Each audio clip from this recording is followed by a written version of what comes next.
Well, I'm very proud of this book.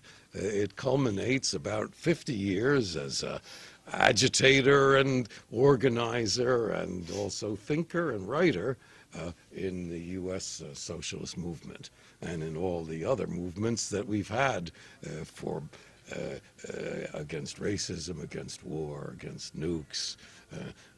And so I'd like to present this book to you by a few readings, and I'm going to start with the beginning because that's where I tell why I write and what's in the book. Okay? Why do I write? Early on in my political education, I came to the conclusion that activism alone was not enough.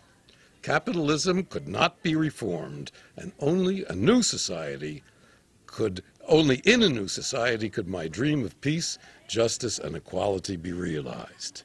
In addition, by the age of 18, I had read enough about the nightmarish condition of workers in communist Russia and in China to reject the dogmas of the fellow traveling progressive milieu in which I grew up, especially after the brutal suppression of the Hungarian Revolution of Workers' Councils in 1956, put down by fraternal Russian tanks, an act that disillusioned my dad. Fortunately, I came under the influence of small revolutionary groups in New York City, also in New Haven, Detroit, and Paris, which were based on more democratic principles of libertarian socialism and critical humanist Marxism. As a result, I had the great luck to hang out with older political activists, including veterans of the Russian anti-Stalinist oppositions, the Spanish Revolution, and the European anti-fascist resistance. Among these mentors were first-rate theoreticians who themselves were questioning every ideological dogma, including Marxists like Cornelius Castoriadis, Raya Dunayevskaya, Mark Shirik, Max Shachtman, Jean Malaquet, and others in Europe.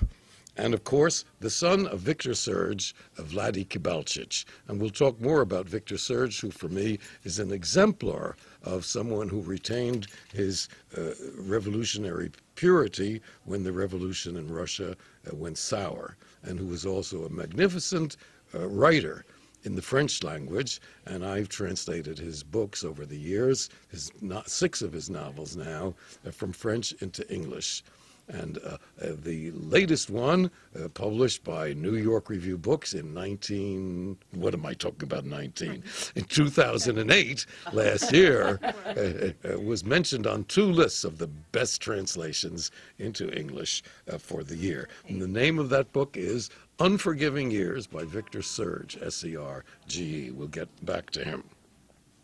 I also, in those days, knew anarchists like Russell Blackwell and Sam and Esther Dolgoff, whom we met up here, remember, at Powder Hill when there was some sort of great hippie reunion, as well as radical journalists like I.F. Stone, Izzy Stone, and Daniel Singer. These extraordinary men and women were living links to the revolutionary past. They incarnated the ethos, breathed its energy, spoke of people like Trotsky and Emma Goldman as if they had just left the room. I had the impression in our conversations of being initiated into an oral tradition which paralleled and completed the reading of history and the sacred texts of Marxism. Along with my day-to-day activism, such discussions were the universities in which I completed my political education while earning degrees in French from Yale, Columbia, and the Sorbonne, mostly in my spare time. And I talk about my political itinerary in the last chapter of this book. With such a political education, I've never been tempted to turn away from Marxist humanism and anarchist ideas, which alone are capable of explaining the errors of past revolutionary movements, hopefully to avoid repeating them. It also taught me to cherish and study our collective positive experience, the rare historical moments when the tremendous creative force of revolutionary humanity emerged and briefly lighted the way to the future. from the 1871 Paris Commune to the Russian Soviets of 1917, to the self-managed farms and factories collectivized and defended by the Spanish anarchists in 1936, to the worldwide risings of the 60s, culminating in the French General Strike of May 1968, and finally of this century's rising Latin American movements. Right. In this book, I attempt to transmit and elaborate for our times these working-class socialist and internationalist traditions in the hope that coming generations will rediscover and reinvent them. And that's why in my 70th year, I've put this book together to pass on. Two main concepts borrowed from Victor Serge and Rosa Luxemburg dominate my outlook: internationalism and tolerance. For me, internationalism is basic. In our age of multinational corporations, the only way to defend ourselves against global capitalism is globally, through the planetary unity of the working, thinking, creative people in all countries. This was the dream that united Marx and the anarchist Bakunin in the First International. And to me, internationalism says it all. Despite the temptations of nationalism, identity politics, and despair, we must continue to act locally, think globally. So with each concrete struggle, whether it be over wages or whether it be over civil rights or pollution or anything else, we must ask ourselves these key questions. Does this tactic increase solidarity with people of other nationalities or divide us? And does this tactic move us closer to our ultimate goal, a new society?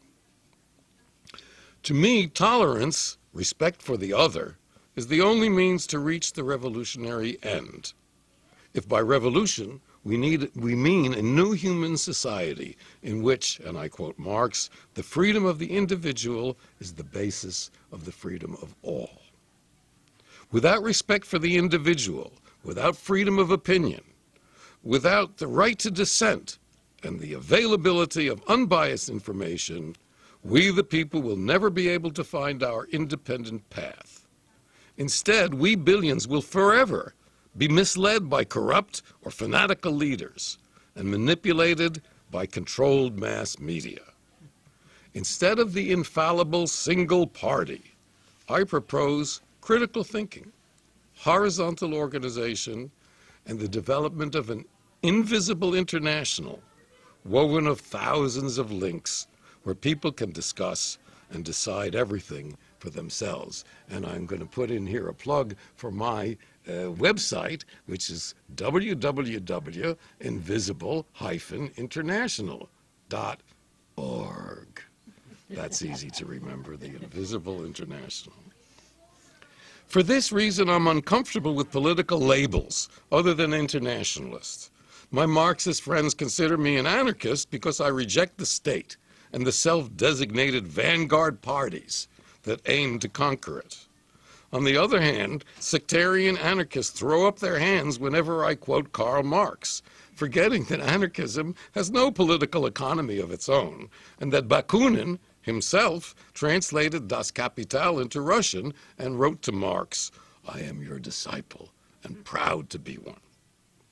Victor Serge appeals to me because he was an internationalist with roots in both anarchism and Marxism, was critical of them both, and rejected sectarians who claimed to hold the monopoly of the truth, and who therefore felt free to manipulate, raid, and split activist groups, to expel dissenters, and shoot them when they had power.